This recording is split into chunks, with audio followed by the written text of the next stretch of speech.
समस्त सद्गुरु श्री साईनाथ महाराज की जय. Sri Sai Satcharitra, Chapter 30. Drawn to Shirdi. Kakaji Vaidya of Vani, Ramlal Punjabi of Mumbai. In this chapter, the story of two more devotees who were drawn to Shirdi is narrated. Preliminary. Bow to the kind Sai, who is the abode of mercy and who is affectionate towards his devotees. By his mere darshan, he does away with their fear of worldly illusions, that is sansar, and destroys their calamities. He was first Nirgun, that is formless, but on account of the devotion of his bhaktas, he was obliged to take a form. To give liberation, self-realization to the bhaktas is the mission of the saints, and for Sai, the chief of them, that mission is inevitable. Those who take refuge in his feet have all their sins destroyed and the progress is certain. Remembering his feet, Brahmins from holy places come to him and read scriptures and chant the Gayatri mantra in his presence. We who are weak and without any merits do not know what bhakti is. But we know this much, that though all others may leave us, Sai won't forsake us. Those whom he favors get enormous strength, discrimination between the unreal and the real, and knowledge. Sai knows fully the desire of his devotees and fulfills the same. Hence they get what they want and are grateful. So we invoke him and prostrate ourselves before him. Forgetting all our faults, let him free us from all anxieties. He who, being overcome with calamities, remembers and prays to Sai thus, will get his mind calmed and pacified through his grace. This Sai, the ocean of mercy, says Hemat Pant favored him, and the result of this is the present work Sai Satcharitra. Otherwise, what qualifications had he to undertake their enterprise? But as Sai took all the responsibility, Hemadpant felt no burden nor any care about this. When the powerful light of knowledge was there to inspire his speech and pen, why should he entertain any doubt or feel any anxiety? Sai got the service in the form of this book done by him. This is due to the accumulation of his merits in the past births, and therefore he thinks himself fortunate and blessed. The following story is not a mere tale but pure nectar. He who drinks it will realize Sai's greatness and all pervasiveness. Those who want to argue and criticize should not go for in this. What is wanted here is not discussion but unlimited love and devotion.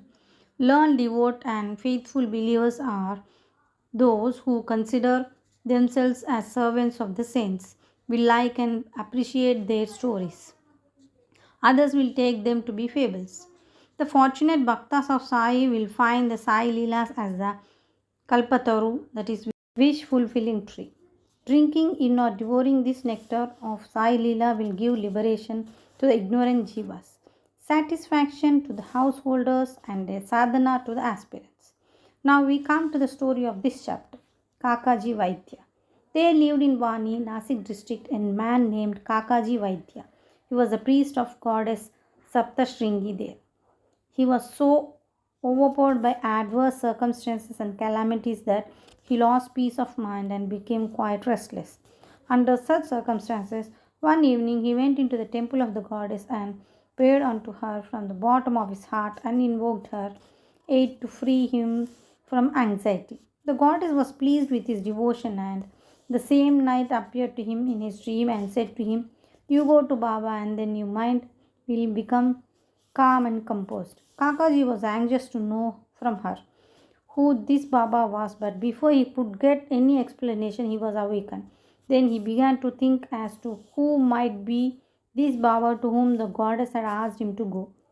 After some thinking, he resolved that this Baba might be Trambakeshwar, that is Lord Shiva. So he went to the holy place Trambak and stayed there for 10 days.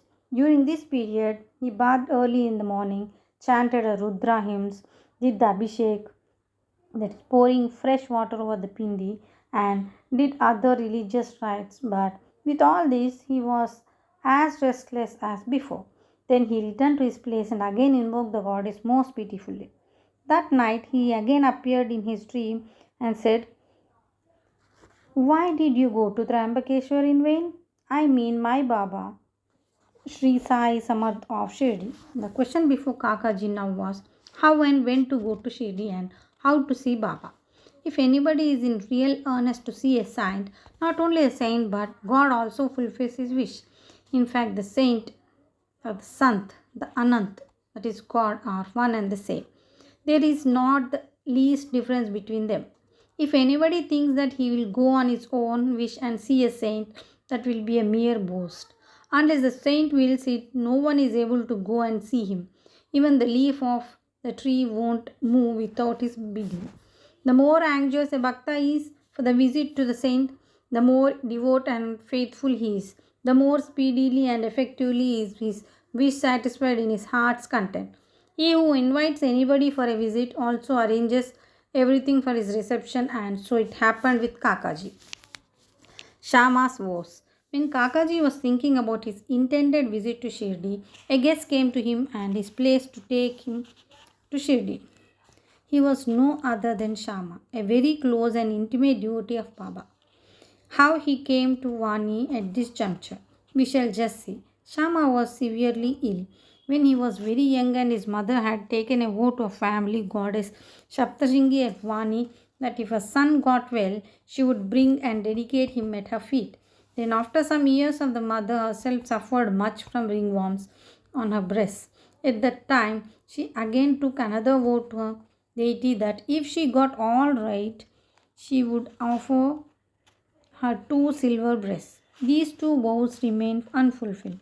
At her deathbed, she called her son Shama and drew his attention to the vows, and after taking a promise from him that he would fulfill them,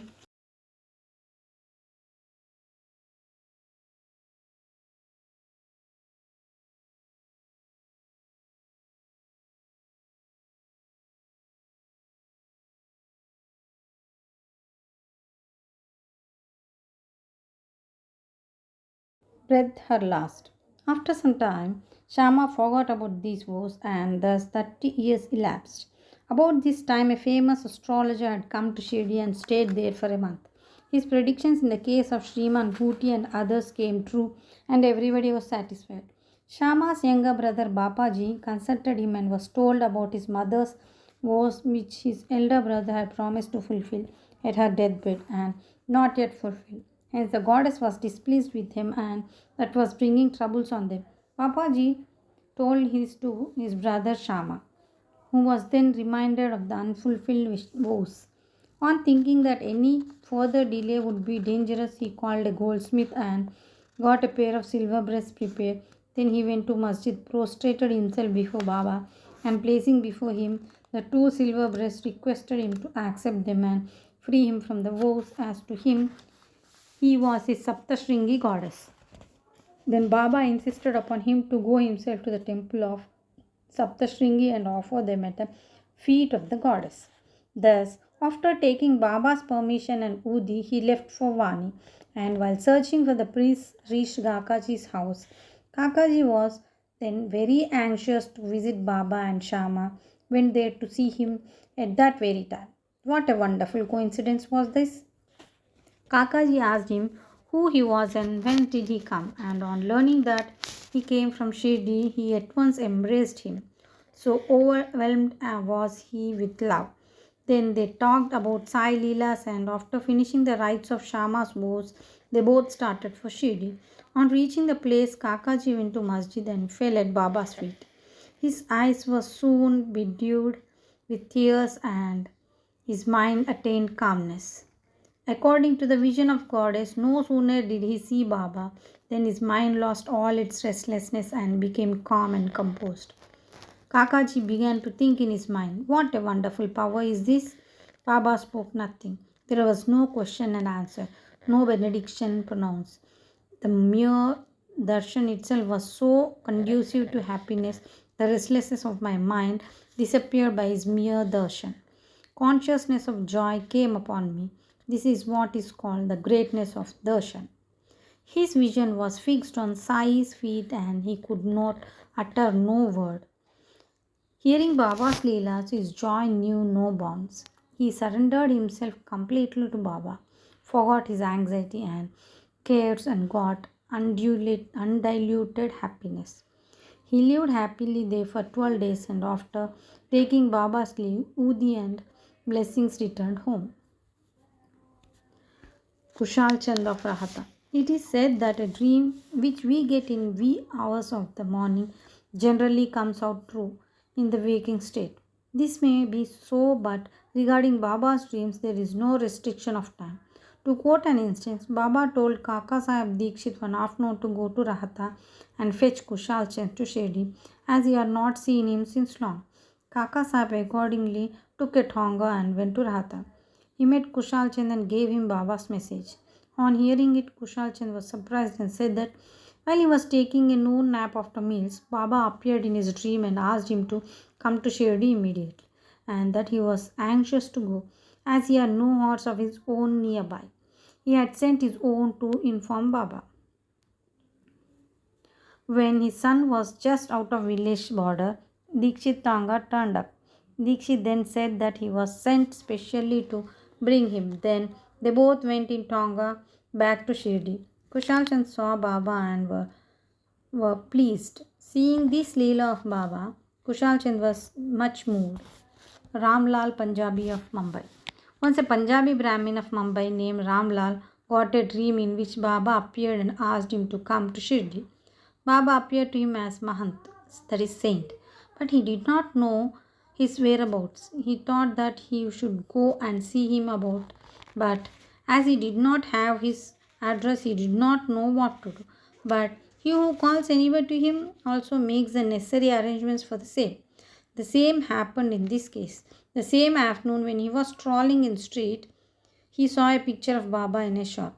The features of the Mahant and he saw earlier in the dream tallied exactly with the picture. Then, on making inquiries, he came to know that the picture was of Sai Baba of Shirdi. He went soon after this to Shirdi and stayed there till his death. In this way, Baba brought his devotees to Shirdi for darshan and satisfied their wants, material as well as spiritual. Bow to Sri Sai, peace be to all.